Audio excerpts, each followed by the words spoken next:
Hello everyone, welcome to EduTap. मेरा नाम है कुंदन कुमार और आप सभी का स्वागत है हमारी पीपीपी केस फाइल सीरीज के अंदर।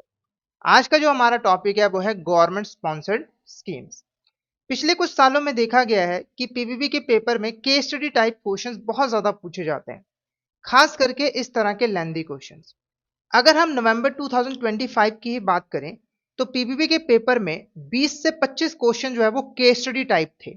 तो आप इस तरह के क्वेश्चंस को सॉल्व कर पाओ, इसीलिए हम ये सीरीज आपके लिए लेकर आए हैं। इस सीरीज के अंदर हम सबसे पहले केस स्टडी को डिस्कस करते हैं, फिर उससे रिलेटेड जो इंपॉर्टेंट एमसीक्यूज हैं उसको सॉल्व करते हैं। आज के टॉपिक को स्टार्ट करने से पहले मैं आपको बता दूं कि इस वीडियो के डिस्क्रिप्शन बॉक्स में आपको हमारी कुछ ई बुक्स जो है मिल जाएंगी। जैसे कि जो पहली ई बुक है उसके अंदर आपको 135 से ज्यादा इंपॉर्टेंट टॉपिक्स जो है वो मिल जाएंगे। दूसरी ई बुक के अंदर आपको प्रीवियस ईयर क्वेश्चंस मिल जाएंगे, जिससे आपको एग्जाम का पैटर्न और लेवल अच्छे तरीके से समझ आ जाएगा। तीसरी जो ई बुक है उसके अंदर आपको 1200 इंपॉर्टेंट एमसीक्यूज मिल जाएंगे प्रैक्टिस के लिए। ये जो ई बुक्स हैं ये फ्री ऑफ कॉस्ट है, आपको लिंक पे क्लिक करना है, कुछ इंपॉर्टेंट डिटेल्स भरनी है और आपको बुक मिल जाएगी। अब बढ़ते हैं आज के टॉपिक की तरफ। आज हम बेसिकली दो केस स्टडी जो है वो डिस्कस करने वाले हैं। पहली जो केस स्टडी है वो दीनदयाल अंत्योदय योजना नेशनल रूरल लाइवलीहुड मिशन के रिगार्डिंग। ये जो दीनदयाल अंत्योदय योजना है ना, ये एक फ्लैगशिप प्रोग्राम है जिसको मिनिस्ट्री ऑफ रूरल डेवलपमेंट ने इंट्रोड्यूस किया था, ताकि हमारे देश के अंदर पॉवर्टी को रिड्यूस किया जा सके। इस प्रोग्राम के अंदर जो गवर्नमेंट है ना, वो गरीब लोगों के लिए स्ट्रॉन्ग इंस्टीट्यूशंस जैसे कि सेल्फ हेल्प ग्रुप जो है वो बिल्ड करती है। ठीक है। फिर इन इंस्टीट्यूशंस को फाइनेंशियल सर्विस जो है वो ऑफर करती है, ताकि ये जो इंस्टीट्यूशंस हैं वो आगे चलकर गरीब लोगों को फाइनेंशियल सर्विसेज ऑफर कर पाए, जिससे जो गरीब लोग हैं उनका जो स्टैंडर्ड ऑफ लिविंग है वो यहाँ पर इंप्रूव हो पाए और जो गरीबी है वो यहाँ पर रिड्यूस हो पाए। ये जो मिशन है ना, ये डिमांड ड्रिवन अप्रोच को फॉलो करती है।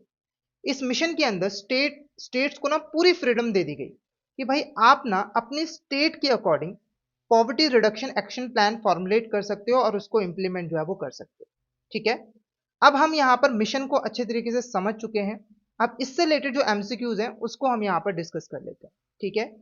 तो फर्स्ट क्वेश्चन देखो, with reference to eligibility criteria for loans to self help group under day NRLM, consider the following statement, which of the following statements are correct. ठीक है। तो देखो, self help group को ना इस मिशन के अंदर लोन्स मिलते हैं। ठीक है। और लोन तभी मिलते हैं अगर वो एलिजिबिलिटी क्राइटेरिया को फुलफिल करते हैं। ठीक है। तो एलिजिबिलिटी क्राइटेरिया के रिगार्डिंग कौन सी स्टेटमेंट करेक्ट है? पहला देखो, self help group should be in active existence for at least 6 month as per its books of account. तो ये स्टेटमेंट बिल्कुल करेक्ट है। ठीक है। तो जो सेल्फ हेल्प ग्रुप की बुक्स ऑफ अकाउंट्स है ना, उसके अकॉर्डिंग सेल्फ हेल्प ग्रुप को कम से कम 6 महीनों के लिए एक्टिव होना जरूरी है, तभी उसको लोन मिलेगा। अदरवाइज वो लोन लेने के लिए एलिजिबल नहीं है। ठीक है। उसके बाद जो सेल्फ हेल्प ग्रुप है ना, उसे पंच सूत्र को फॉलो करना होगा। ये पंच सूत्र क्या है? तो रेगुलर मीटिंग्स करना, रेगुलर सेविंग्स करना, रेगुलर इंटरलोनिंग करना, टाइमली रिपेमेंट करना और अपनी बुक्स ऑफ अकाउंट्स को अप टू डेट रखना। ठीक है। Self help group must necessarily be registered under the companies act to qualify for bank loans. तो ये गलत है। ठीक है। सेल्फ हेल्प ग्रुप को लोन लेने के लिए खुद को कंपनीज एक्ट के अंदर रजिस्टर करवाना जरूरी नहीं होता है। ठीक है। उसके बाद अगर कोई सेल्फ हेल्प ग्रुप जो है वो इनएक्टिव हो गई है, ठीक है, उसने फंक्शन करना बंद कर दिया है, ठीक है, और आपने उसको दोबारा से एक्टिव किया है, तो कम से कम सेल्फ हेल्प ग्रुप को 3 महीनों के लिए एक्टिव होना जरूरी है, तभी उसको लोन मिलेगा, अदरवाइज नहीं। तो ये भी स्टेटमेंट बिल्कुल करेक्ट है। तो एलिजिबिलिटी क्राइटेरिया के रिगार्डिंग फर्स्ट स्टेटमेंट करेक्ट है, सेकंड स्टेटमेंट करेक्ट है और फोर्थ स्टेटमेंट जो है वो करेक्ट है। तो ऑप्शन ए आपका करेक्ट आंसर जो है वो रहेगा। नेक्स्ट क्वेश्चन देखो, under day NRLM match the following loan quantum given to self help group with the prescribe portion to be used for income generating productive purpose. ठीक है। तो देखो, इस मिशन के अंदर अगर सेल्फ हेल्प ग्रुप को लोन दिया जाता है ना, तो सेल्फ हेल्प ग्रुप को लोन का एक मिनिमम पोर्शन जो है वो यहाँ पर इनकम जनरेटिंग प्रोडक्टिव पर्पस के लिए यूज करना होता है। ठीक है। तो यहाँ पर क्वांटम ऑफ लोन दिया हुआ है और यहाँ पर प्रिस्क्राइब पोर्शन दिया हुआ है, तो आपको मैच दी कॉलम करना है। ओके। सबसे पहले अगर यहाँ पर लोन जो है वो 2 लाख से ज्यादा है पर 4 लाख से कम है, तो उस केस में कितना परसेंट सेल्फ हेल्प ग्रुप को minimum income generating productive purpose में यूज करना होगा? 85%, 50% या फिर 70%, 75%? तो यहाँ पे देखो, सेकंड वाला करेक्ट होगा, 50%। यानी कि सेल्फ हेल्प ग्रुप को मिनिमम 50% यूज करना होगा इनकम जनरेटिंग प्रोडक्टिव पर्पस के लिए, ठीक है। उसके बाद अगर मान लो 4 लाख से ज्यादा लोन है पर 6 लाख से कम है तो उस केस में 75%, तो इसको मैं मैच करूंगा 3 के साथ। और अगर 6 लाख का लोन है, 6 लाख से ज्यादा का लोन है, तो उस केस में 85% है। तो करेक्ट आंसर क्या रहेगा? करेक्ट आंसर रहेगा ऑप्शन ए को 2 के साथ, बी को 3 के साथ और सी को 1 के साथ जो है वो हम मैच करेंगे। तो इस तरह के मैच दी कॉलम क्वेश्चंस भी काफी ज्यादा जो है वो आते हैं पेपर के अंदर। ओके, अब बढ़ते हैं नेक्स्ट क्वेश्चन की तरफ। Under the day NRLM, loans to self-help group above 10 lakhs and up to 20 lakh do not require collateral, no line marked on their savings bank account because। देखो, अगर इस मिशन के अंदर, इस प्रोग्राम के अंदर सेल्फ हेल्प ग्रुप लोन लेती है, ठीक है, और उसका जो लोन अमाउंट है वो 10 लाख से ज्यादा है, वो 10 लाख से ज्यादा है पर 20 लाख से कम है, तो उस केस में ना सेल्फ हेल्प ग्रुप को कोई भी कोलैटरल सिक्योरिटी बैंक को देने की जरूरत नहीं है, और ना ही उसके सेविंग बैंक अकाउंट पे बैंक किसी भी तरह का लीन जो है वो क्रिएट करता है। ऐसा क्यों होता है? सेल्फ हेल्प ग्रुप को कोलैटरल फ्री लोन क्यों मिल जाता है? ऑप्शन ए कह रहा है क्योंकि सेल्फ हेल्प ग्रुप जो है वो एग्जाम्प्ट कर दिए गए हैं सभी बैंकिंग रेगुलेशन से, इसीलिए। ऑप्शन बी कह रहा है क्योंकि ये जो लोन है वो कवर होते हैं credit guarantee fund for micro units के अंदर, इसीलिए सेल्फ हेल्प ग्रुप को कोई कोलैटरल नहीं देना होता है। ऑप्शन सी कह रहा है कि self help group government owned entities हैं, इसीलिए बैंक बिना कोलैटरल के गवर्नमेंट के भरोसे के ऊपर लोन दे देती है। या फिर बैंक जो है वो यहाँ पर सेल्फ हेल्प ग्रुप को 10 लाख से ज्यादा लोन दे ही नहीं सकते हैं, तो ये क्वेश्चन ही गलत है। तो इस क्वेश्चन का जो करेक्ट आंसर रहेगा वो रहेगा ऑप्शन बी, क्योंकि देखो ये जो लोन्स होते हैं ये जो है credit guarantee fund for micro units के अंदर कवर होते हैं, ठीक है। इन लोन की जो गारंटी है वो यहाँ पर गवर्नमेंट देती है नॉर्मली। ये जो फंड है, ठीक है, इसके जो पैसे हैं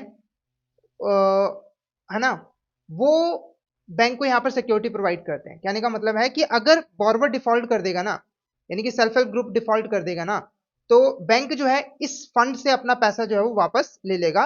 लगभग ये जो फंड है वो 75% जो लोन अमाउंट है, ठीक है, उसको यहाँ पर कवर जो है वो करता है। तो ऑप्शन बी आपका करेक्ट आंसर जो है वो रहेगा।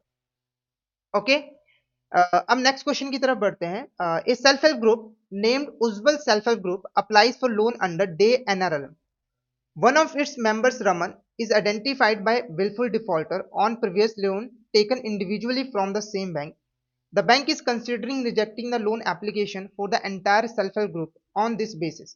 In this situation, which of the following is correct? देखो हुआ क्या, एक सेल्फ हेल्प ग्रुप है जिसका नाम है उज्जवल सेल्फ हेल्प ग्रुप, ठीक है, उसका एक मेंबर है रमन, ठीक है, वो विलफुल डिफॉल्टर है।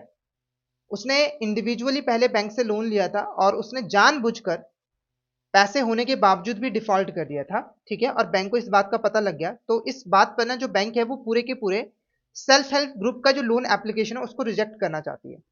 तो क्या ऐसा बैंक कर सकती है? ऑप्शन ए कह रहा है बैंक यहाँ पर लोन को रिजेक्ट कर सकती है क्योंकि एक डिफॉल्टर भी सेल्फ हेल्प ग्रुप को इस स्कीम के अंदर डिस्क्वालीफाई कर देता है।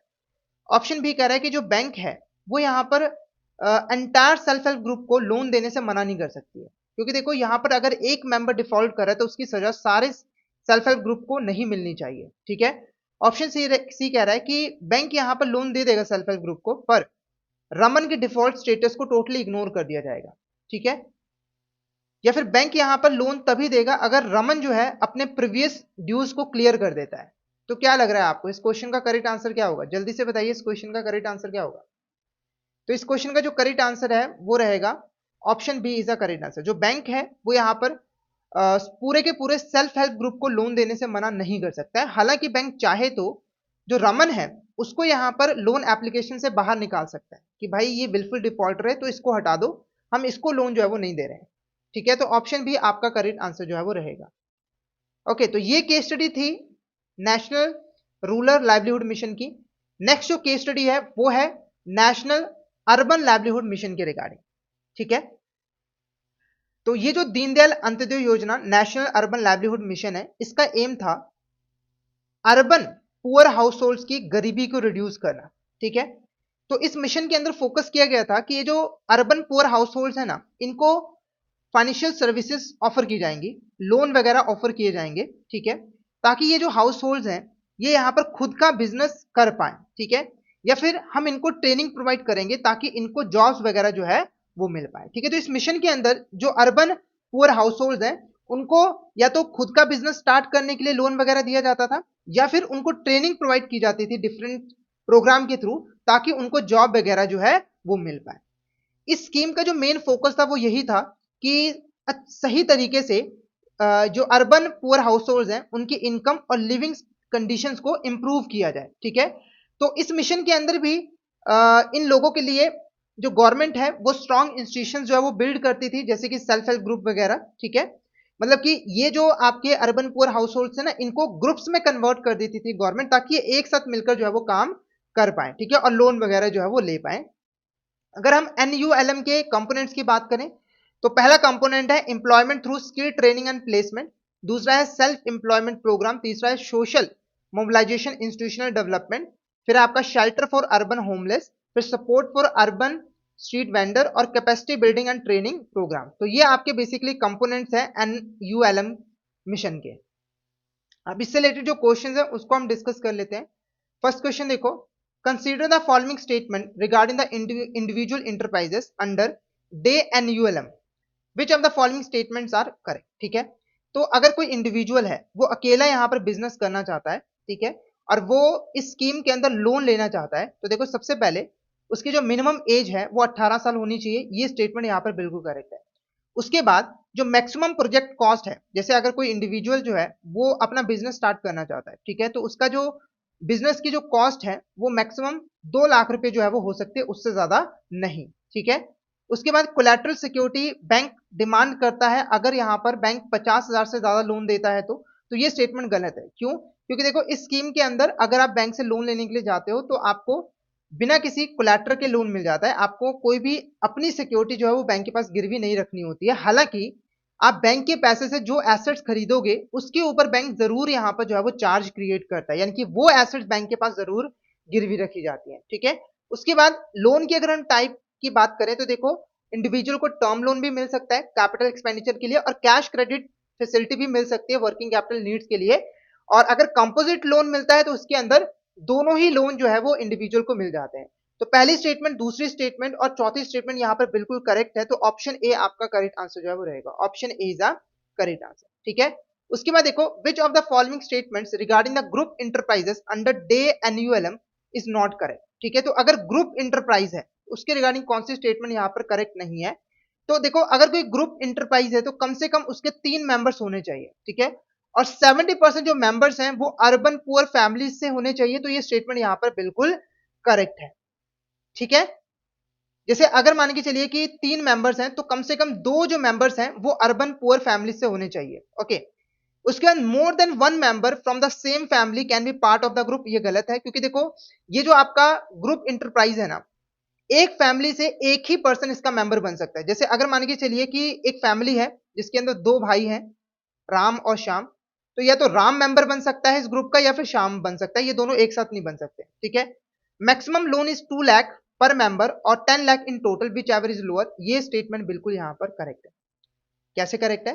तो अगर कोई इंडिविजुअल मेंबर लोन लेने के लिए जाता है तो मैक्सिमम 2 लाख रुपए का उसे मिलेगा, और अगर ग्रुप एक साथ लोन लेने के लिए जाता है तो उसको 10 लाख रुपए। ठीक है, अब देखो हम क्या करेंगे, देखेंगे कि दोनों में से कम क्या है। जैसे अगर 3 मेंबर्स हैं, अगर वो इंडिविजुअल लोन लेने जाते हैं तो उसको 6 लाख रुपए का लोन मिलेगा। ठीक है, और वैसे 10 लाख रुपए, इन दोनों में से लोअर क्या है, ये 6 लाख रुपए।